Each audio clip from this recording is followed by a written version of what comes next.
So, folks, Donald Trump went out there and he absolutely rolled over for Vladimir Putin. We all knew it was going to be bad. The minute I heard they were meeting, I knew it was going to be bad because this is Trump's hero. And sometimes when someone meets their hero, they just fangirl out. And that's exactly what Trump did. He fangirled out over Vladimir Putin, and then he went on Sean Hannity and just continued to heap praise upon Putin and talking about what a great moment it was. But as I watched the interview with Hannity, and we're going to break some of it down here in just a minute, but when I watched the interview with Hannity, this dude, I mean, I've used the phrase verbal diarrhea before. That don't do it justice. This is absolute just brain rot now coming out of this dude's mouth. And I think that in and of itself is something that we really do need to take a look at. But as we headed into this meeting with Putin, and we knew that Trump was going to be, talking with him, I couldn't help but flash back and think about what Kamala Harris said during the debate. And boy, did she hit the nail on the head. Y'all remember when she said this?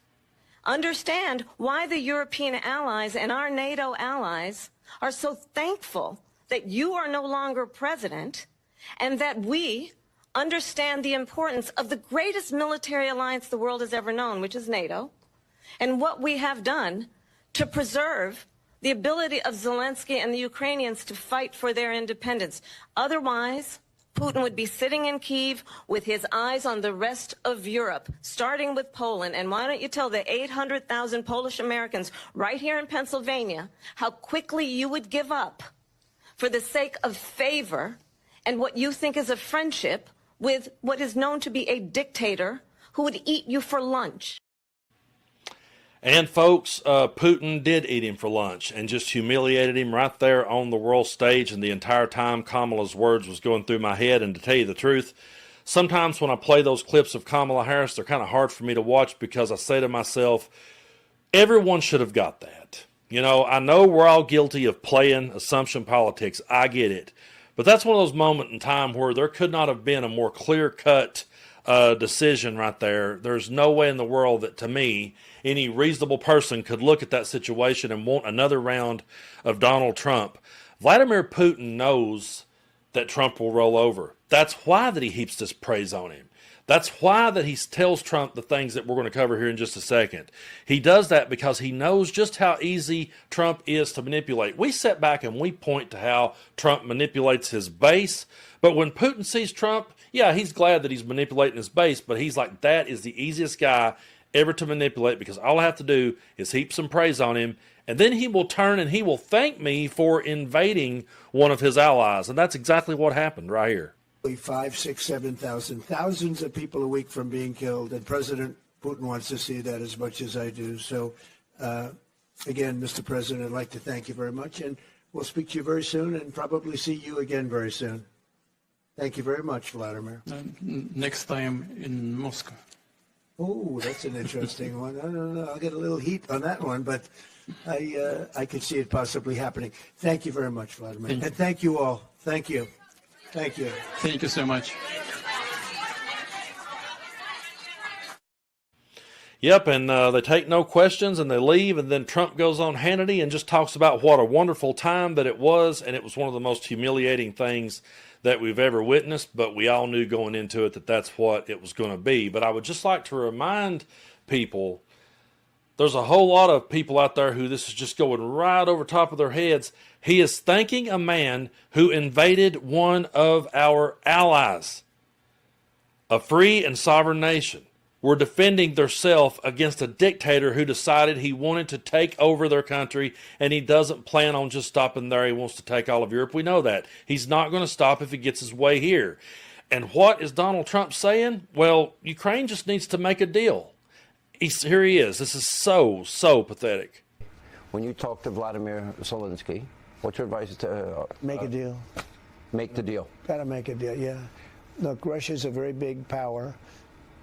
And they're not. They're great soldiers. They have great, but they also had the best equipment. They had our equipment.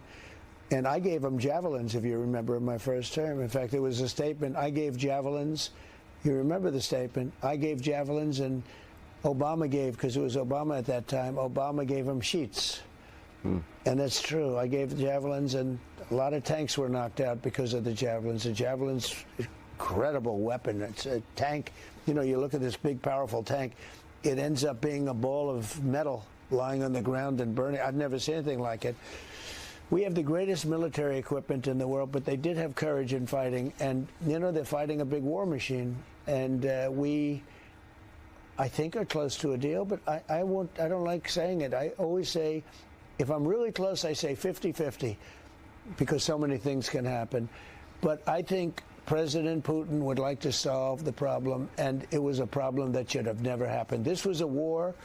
All of those families that lost somebody. And Folks, first of all, before I try to make a point here, what in the hell was that brain rot and verbal diarrhea that we just heard pour out of his mouth? And how does Sean Hannity sit there with a straight face? I would love to know what he's really thinking. I would love to know what's going on in the back corner of his mind. It has to be something along the lines of, how do I make this look sane? How do I make this sound normal? How do I present this in a way, because this guy is crashing and burning right in front of me.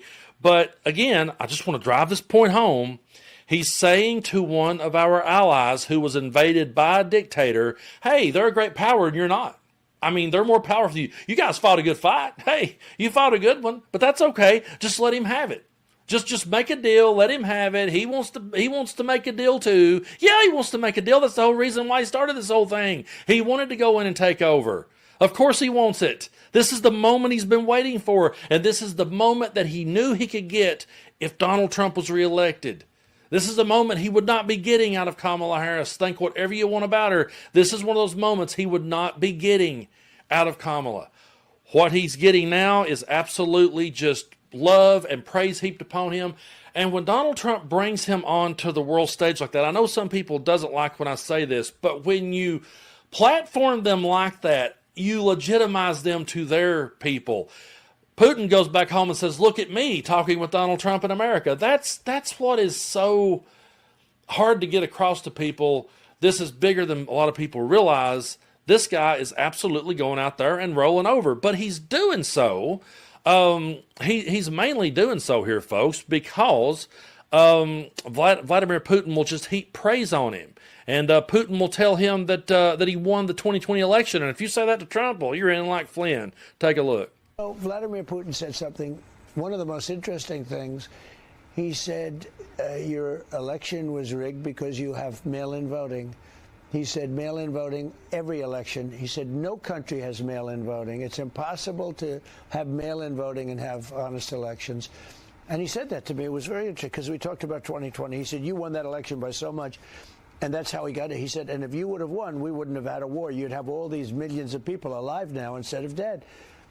And he said, and you lost it because of mail-in voting. It was a rigged election. But mail-in voting, Sean, the politicians, I think I'm going to make it a big, I know the answer is that Jimmy Carter, years ago, along with Scoop Jackson and some others, they had a committee. Respected people, good committee, Jimmy Carter, good guy. You know, he's a good man. And the conclusion was you can't have mail-in voting. Folks, it's hard to follow him these days. It really is. Putin told him, you won that election, you would have won that election, you lost that election. But really, all Putin had to do was say, oh yeah, you won by a lot. You did it. You won. Your election was rigged. You were the legit president. That's all he had to do. And then just continue to heap praise, and Trump would go back on Hannity and just keep talking about how much that Vladimir just praised him to the moon. And Vladimir said just a little while ago, he said, I've never seen anybody do so much so fast. He said, your country is like hot as a pistol. And a year ago, he thought it was dead. Everybody thought it was dead. Oh, Vladimir said I'm doing great. Vladimir said it's been the greatest 6 months in American history. Oh, Vladimir loved me. Oh, Vladimir thought it was dead under Biden. No. When Joe Biden was in office, Vladimir knew that he couldn't just go out there and walk all over top of an American president. And he was set back, just like Kamala Harris said, waiting for him to come back so he could pounce and so he could absolutely eat him for lunch. And that's what he did. He ate him for lunch right in front of us. And there are people in this world who will sit back and watch that and somehow come to the conclusion that Donald Trump somehow owned Putin. There will be diehard MAGAs out there. Wait till you. I've not even went and listened to it yet. I can't imagine what it sounds like. For those of you that have, maybe you can tell me about it. I don't know that I have the stomach for it, but I imagine Charlie Kirk has the. Start to say the biggest hard on, but that's probably not the case. He's probably got a hard on at this point, and he's just sitting back and lather like, "Oh, our daddy did so good." No, he went out there and he sold out America. He went out there and he sold out one of our allies who was invaded by a dictator. And thousands of lives have been lost. And it's not just going to stop there. And what does he say? Well, Russia's a great power and they're not.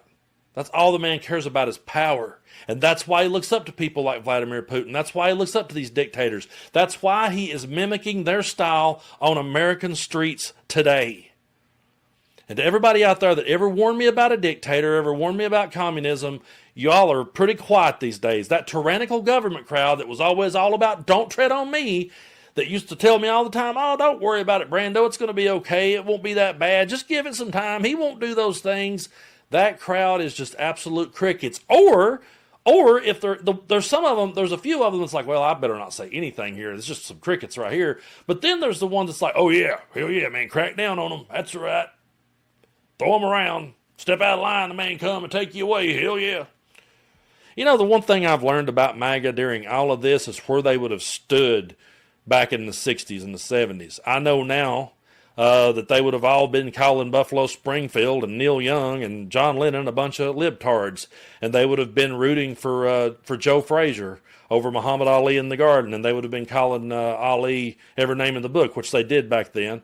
But there was a window of time when I was in high school and throughout my 20s where I knew people that would tell you, "Oh, I love John Lennon's music," and "Oh, I love Hunter S. Thompson," and "Oh, I love Muhammad Ali."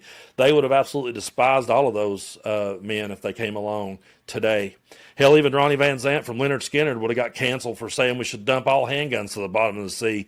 I would have loved for that song to came out. There's sometimes I really wish that song could just be played and they had never heard it. And you just play it to a bunch of rednecks and let them all get pissed and then go, "Oh, that was Ronnie Van Zant." They don't get it, and they never will.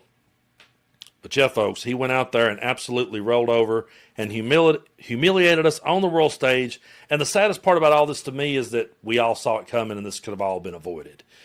But I do appreciate your support so much here on the channel. Thank you so much for helping me get to 800,000 subscribers. We're already at like 820-something now, and we're headed on toward 9, soon to be 1 million. It don't cost anything. If you like this kind of content, be sure and hit that button, and let's go along on this ride together. I truly appreciate each and every one of you, but I sure as hell don't appreciate an American president just selling out our allies and just selling our souls right on the world stage. It's truly humiliating.